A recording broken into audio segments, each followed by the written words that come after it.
gracing the world with the finest crystal and glassware for 4 centuries. It's a story which begins in France in the 1600s, when a group of glassmakers came to Stourbridge in the Black Country, attracted by the abundant supplies of coal and fireclay. 400 years later, the 4th International Glass Festival celebrates an ancient yet modern craft. I think it's important that we hold on to the heritage, that we're able to sort of celebrate what Stourbridge has done and say there are actually contemporary makers in Stourbridge. They're 1-2 people setups, they're not factories, but some of them are still making an international reputation. The festival attracts artists from around the world and uses several venues across the Stourbridge Glass Quarter. Handmade glass techniques haven't changed that much because the tools that they developed during that period were so good and appropriate for the jobs that we can't really improve on them. I'm using newspaper to shape all the glass with, so it couldn't be more basic if we tried.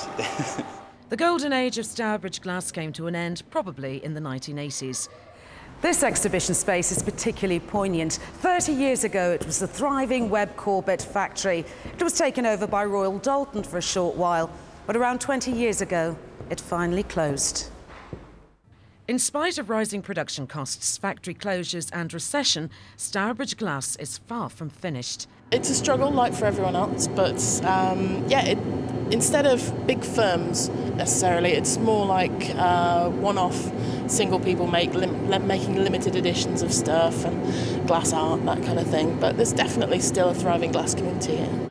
The International Festival will offer anyone interested the chance to try a little glass making for themselves. My bubble's rubbish. Though I think some may find they're more talented than others.